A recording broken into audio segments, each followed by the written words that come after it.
அஸ்ஸலாமு அலைக்கும் வரஹ்மத்துல்லாஹி வபரகாத்துஹு. விடியல் இணையதளத்தின் மற்றும் ஒரு நிகழ்ச்சியினூடாக யூடியூப் பக்கத்தில் அவன் சந்திப்பதை மிக்க மகிழ்ச்சி அடைகின்றேன். இன்று நான் உங்களுடன் ஒரு பொதுவான விடயம் ஒன்றை பேசியிருக்கின்றேன். அதாவது என்னவென்று சொன்னால், இன்றைய உலகில் ஒரு சிறியதொரு உதவியை மேற்கொண்டாலும் அதனை வைத்து புகழ் தேடுபவர்களைத்தான் நாங்கள் பார்த்து கொண்டிருக்கின்றோம். குறிப்பாக கூறப்போனால், பாடசாலை மாணவர்களுக்கு அல்லது வறியவர்களுக்கு ஒரு பாடசாலை பொதி அல்லது உணவு பொதியை வழங்கினால் கூட அதனை சமூக ஊடகங்களில் ஃபோட்டோ பிடித்து அல்லது ஊடகங்களில் ஃபோட்டோ பிடித்து அதை செய்தியாக்கி அதன் மூலம் பிரபலியத்தவர்களைத்தான் நாம் பார்த்து கொண்டிருக்கின்றோம். ஆனால் அப்படியானவர்கள் மத்தியில் இன்றைய உலகத்தில் ஒரு பெரிய ஒரு கோடீஸ்வரர், இலங்கையில் இருக்கிற ஒரு கோடீஸ்வரர், அவர் எந்த ஒரு ஊடகத்தினையும் எந்த ஒரு பப்ளிசிட்டியினையும் எதிர்பார்க்காமல் பல கோடிக்கணக்கான சேவைகளை தொடர்ச்சியாக மேற்கொண்டு வருகின்றார். அவரை பற்றி தான் நான் உங்களுடன் பேச இருக்கின்றேன். அவர் யார் என்று குறிப்பிடுவதற்கு முற்பாடு, அவர் கடந்த சில வருடங்களுக்கு முன்னர் அவர் ஒரு பாடசாலைக்கு ஒரு கட்டிடம் ஒன்றை கட்டியிருந்தார். அது தொடர்பாக சில பதிவுகள் சமூக ஊடகங்கள் வந்த பிற்பாடு நான் அவரை நேரடியாக சந்திப்பதற்காக வேண்டி சென்றிருந்தேன்.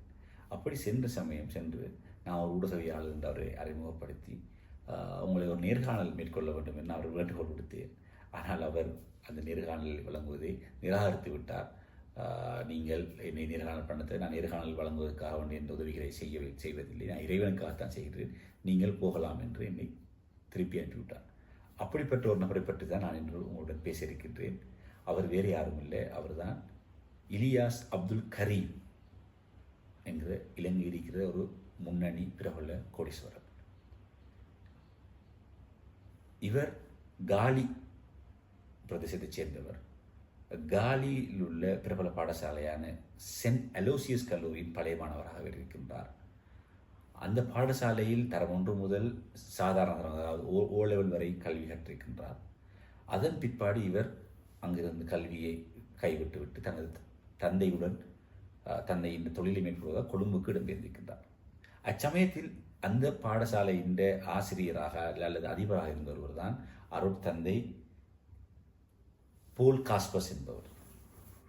அவர் இவருடைய தந்தையினை நேரடி சந்தித்து இவரை உயர்தரம் கற்பிப்பதற்கு அனுப்புங்கள் என்று கூறியிருக்கின்றார். ஒரு வேண்டுகோளை விடுத்திருக்கின்றார். இன்னும் அவருடைய தந்தை அந்த கோரிக்கையினை நிராகரித்துவிட்டு அவருடைய தொழிலில் இணைத்துக் கொண்டிருக்கின்றார். அந்த இளைஞர் தான் பிற்காலத்தில் இன்று ஒரு பெரிய கோடீஸ்வரனாக உள்ள இலங்கையின் முன்னணி கோடீஸ்வரனாக மாறியிருக்கின்றார்.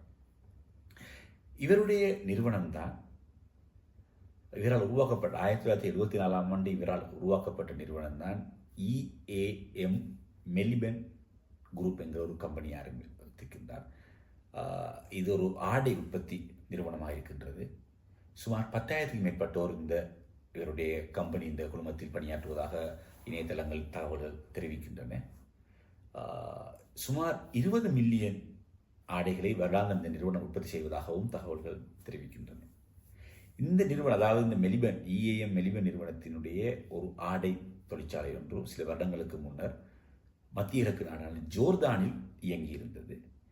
எனினும் சில தனிப்பட்ட காரணங்களால் தற்போது அது மூடப்பட்டுள்ளதாக நான் எனது தேடலின் போது அறிந்து கொண்டேன். இப்படி சுமார் 10,000க்கும் மேற்பட்ட பலரை செய்கின்றவர் இலங்கையில் உள்ள முன்னணி ஒரு ஆடை நிறுவனத்தின் ஆடை உற்பத்தி கார்மெண்ட்ஸில் ஒரு தலைவராக இருக்கின்றார் இந்த இலியாஸ் அப்துல் கரீம் அவர்கள். உண்மையிலேயே இவர் பல சேவைகளை நாட்டுக்கு பணியாற்றி வருகின்றார். குறிப்பாக ஈஸ்டர் தற்கொலை தாக்குதல் பிற்பாடு, குண்டு தாக்குதல் பிற்பாடு பாதிக்கப்பட்ட பலருக்காக இவர் உதவி செய்திருக்கிறார். இன மத வேறுபாடின்றி பலருக்கு உதவி செய்திருக்கின்றார். அதுபோன்றுதான் குறிப்பிட வேண்டும், இவருடைய தாயின் பேரில் பம்பலப்பிட்டி முஸ்லிம் மகளிர் கல்லூரி இந்த உயர்தர மாணவர்களுக்காக 8 மாடிகளை கொண்ட ஒரு கட்டிடம் ஒன்றினை இவர் கட்டி கொடுத்திருக்கின்றார். அது இன்று பல ஆயிரக்கணக்கான மாணவர்கள் அதனை பயன்படுத்தி கொண்டிருக்கின்றார்கள். அதுபோன்றுதான் இவருடைய தந்தையின் பேரில் தெய்வலை மீலாத் கல்லூரிக்கு ஒரு 3 மாடிகளை கொண்ட ஒரு கட்டிடம் ஒன்றை கட்டி கொடுத்திருக்கின்றார். அந்த பாடசாலையில் உள்ள ஒரு மிகப்பெரிய கட்டிடம், அது அதிசிறந்த கட்டிடமும் இதுதான் இருக்கின்றது. பாடசாலை அரசாங்கத்தினால் எந்தவித அபிவிருத்திகள் மேற்கொள்ளப்படாமல் புறக்கணிக்கப்பட்டு கொண்டிருக்கின்றது. இந்த பாடசாலையினை கட்டியெழுப்ப வேண்டும். குறிப்பாக சிலைவாயிலின் முதல் பானந்துரை வரை உள்ள முஸ்லீம்களுக்காக இருக்கின்ற ஒரே ஒரு ஆண்கள் பாடசாலை இதனை கட்டியெழுப்ப வேண்டும் என்று பல முயற்சிகளை அவர் முன்னெடுத்து வருகின்றார். அதுபோன்றுதான் இது பாடசாலை, அதுபோன்றுதான் தற்போது கொட்டியாகும்புற அந்நஹ்லா வித்தியாலயத்தில் ஒரு 3 மாடிகளை கொண்ட கட்டடம் ஒன்றை நிர்மாணிப்பதற்கான அடிக்கல்லை இவர் கடந்த டிசம்பர் 15ஆம் தேதி நட்டிருக்கின்றார். அது தொடர்பான சில பதிவுகளையும் ஃபேஸ்புக்கில் அவதானிக்க முடிந்திருக்கின்றது.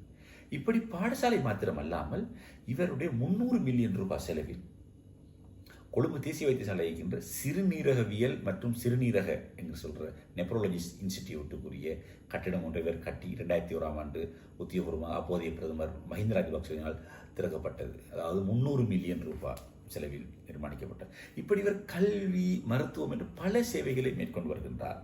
இவருடைய நான் குறிப்பிட்ட விடயங்கள் எல்லாம் ஒரு சிறிய அளவான விடயங்கள் தான் இந்த ஊடகங்கள் அல்லது சமூக ஊடகங்கள் வழியாக வெளியே வந்தது.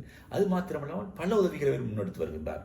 குறிப்பாக பைத்துல் மால் என்று அழைக்கப்படுகின்ற நிறுவனத்திற்கு பல வருடாந்தம் பல மில்லியன் ரூபாய் பெறுமதியான வழங்கி வருவதாக அறிந்து கொண்டேன். அதுபோன்றுதான் இவர் உலக முஸ்லீம் மேமன் அமைப்பு, வேர்ல்ட் மேமன் அசோசியேஷன், உலக மேமன் அசோசியேஷன் ஒரு முக்கியஸ்தராக இருக்கின்றார். அந்த நிறுவனத்தினூடாக பல சேவைகளையும் பல அபிவிருத்தி ஏற்கொண்டு வருகின்றார். அதுபோன்று SSDF செரண்டிப் ஸ்கூல் டெவலப்மெண்ட் ஃபண்டுக்கும் பல கோடி ரூபாய் உதவி வழங்கியுள்ளதாகவும் நாங்கள் அறிய முடிகின்றது. இப்படி பல சேவைகளை வழங்கி கொண்டிருக்கின்ற இவர் இன மத பேதமின்றி பல சேவைகளை வழங்கி கொண்டிருக்கின்றார். அந்த அடிப்படையில் தான் இவர் கல்வி கற்ற காலி மாவட்டத்தில் உள்ள காலி நகரில் உள்ள பிரபல பாடசாலையான புனித அலோசியஸ் கல்லூரிக்கு ஒரு கேட்போர் கூடம் ஆடிட்டோரியம் ஒன்று தேவைப்பட்டிருக்கின்றது. அதனை 45 மில்லியன் ரூபாய் செலவில் நிர்மாணிப்பதற்கு ஏற்பாடுகளை அக்கல்லூரியின் பழைய மாணவர் சங்கம் அதுபோன்று பாடசாலை அபிவிருத்தி குழு இணைந்து முன்னெடுத்துக்கின்றது. எனினும் துரதிருஷ்டவசம் அவர்களால் அதனை உரிய காலப்பகுதிக்குள் கட்டி நிர்மாணித்து முடிக்கவில்லை. இவ்வாறான நிலையில் தான் இவருடைய அந்த புனித அலோசியஸ் கல்லூரியின் பழைய மாணவர் சங்கத்தின் கொழும்பு கிளை இவரை நேரடியாக சந்தித்து இவர் ஒரு பழைய மாணவன் அடிப்படையில் இதனை நீங்கள் கட்டித்தர வேண்டும் என்று இவரிடம் இதுக்கு உதவ வேண்டும் என்று கோரிக்கை விடுத்திருக்கின்றார்கள். அந்த சந்தர்ப்பத்தில் இந்த 45 மில்லியன் அல்ல 150 மில்லியன் ரூபாய் செலவில் நான் இதனை பாடசாலையாக நான் கட்டித்தருகின்றேன் என்று சொல்லி இவருடைய 150 மில்லியன் ரூபாய் செலவில் இந்த கேட்போர் கூடம் அண்மையில் நிர்மாணித்து பாடசாலை மாணவர்கள் உத்தியோகமாக கையளிக்கப்பட்டிருந்தது. குறிப்பாக கடந்த பிப்ரவரி மாதம் 15ஆம் தேதி நினைக்கின்றேன் இந்த உத்தியோகபூர்வமாக கையளிக்கப்பட்டிருந்த இந்த நிகழ்வில் பேராயர் மல்கம் ரஞ்சித் அவர்களும் கலந்து கொண்டு அதனை உத்தியோகபூர்வமாக கையெழுத்து வைத்தார். இந்த கேட்போர் கூடத்தினை இவர் என்ன செய்திருக்கிறார் என்று சொன்னால் இவருடைய பேர்களையும் சூட்டாமல் இவருக்கு கற்பித்த கூறினேன் ஒருவர் இருந்தார், ஒரு ஆசிரியர் ஒருவர் வந்து இவரை உயர்தரம் மேற்கொள்ள வேண்டும் என்று குறிப்பிட்டிருந்தேன். அதாவது அருட்தந்தை போல் காஸ்பர்ஸ் என்பவர் ஞாபகார்த்தமாக தான் அவருடைய கட்டிடத்தை இந்த கேட்போர் நிர்மாணித்து அவருக்காக வேண்டி இவர் டெடிகேட் பண்ணியிருக்கின்றார். உண்மையிலே இது ஒரு பாராட்ட வேண்டிய விடயம். இது தொடர்பாக அவர் எந்த பதிவினையோ எதனையோ ஊடகங்கள் வாயிலாக இல்லை. ஆனால் இதனை அறிந்த சிலர் இன்று சமூக ஊடகங்களில் இதனை வேறு இனமத வேறுபாடு பலர் போற்றுவதை நான் நேரடியாக அவதானிக்க முடிந்தது. இதனை பார்த்த பிற்பாடுதான் இந்த இலியாஸ் அப்துல் கரீம் அவர்கள் தொடர்பாக ஒரு நிகழ்வு ஒரு தொகுப்பு ஒன்றை வழங்கலாம் என்ற அடிப்படையில் நான் தொகுப்பினை வழங்கிக் கொண்டிருக்கின்றேன். அதாவது இந்த நான் கூறிய அருட்தந்தை போல் காப்பஸ் என்பவர் இந்த காலி புனித அலோசியஸ் கல்லூரியின் அதிபராக 2 தடவைகள் பணியாற்றியிருக்கின்றார். அவரின் ஞாபகத்தில் இந்த கட்டடம் கட்டப்பட்டிருக்கின்றது. இப்படி இன மத வேறுபாடு இன்றி முஸ்லீம்களுக்கு மாத்திரமல்லாமல் பல இனத்தவர்களுக்கும் பல சேவையை தொடர்ச்சியாக முன்னெடுத்து வருகின்ற எங்களுடைய